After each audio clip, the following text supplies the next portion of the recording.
Assalamualaikum warahmatullahi wabarakatuh. Selamat pagi semuanya. Di sini saya akan menjelaskan tentang penegakan hukum dan rule of law.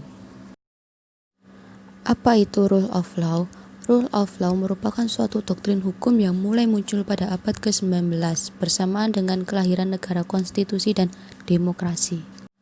Selanjutnya, pengertian rule of law menurut para ahli. Yang pertama, menurut Philippus M. Hadjon, kekuasaan raja yang semena-mena untuk mewujudkan negara yang didasarkan pada suatu peraturan perundang-undangan.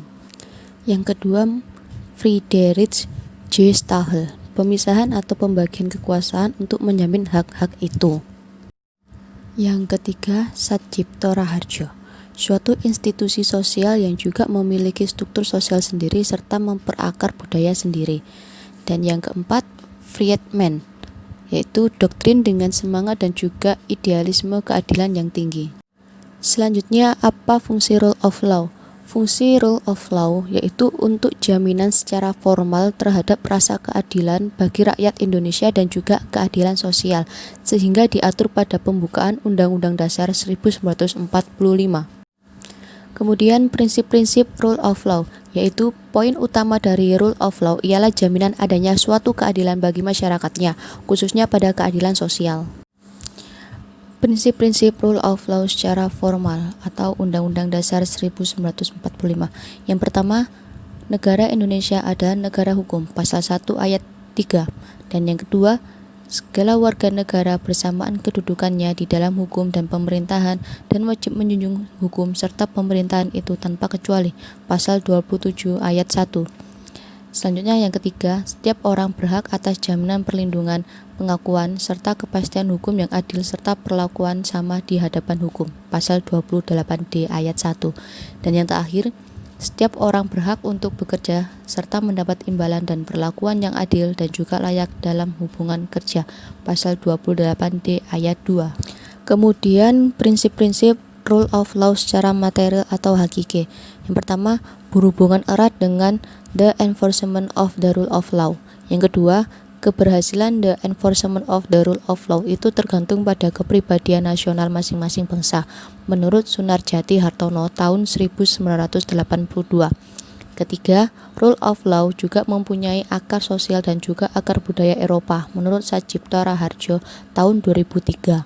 Dan yang keempat, rule of law adalah suatu legalisme liberal, menurut Satjipto Raharjo tahun 2003. Selanjutnya, strategi pelaksanaan atau pengembangan rule of law.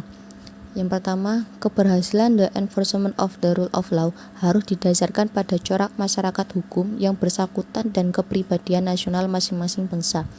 Yang kedua, rule of law yang merupakan institusi sosial harus didasarkan pada akar budaya yang tumbuh dan berkembang pada bangsa. Yang ketiga, rule of law sebagai suatu legalisme yang memuat wawasan sosial, gagasan tentang hubungan antar manusia, masyarakat dan negara, harus dapat ditegakkan secara adil dan hanya memihak kepada keadilan. Untuk mewujudkan hal tersebut, perlu dikembangkan hukum progresif yang memihak hanya kepada keadilan itu sendiri, bukan sebagai alat politik yang memihak kepada kekuasaan seperti yang selama ini diperlihatkan.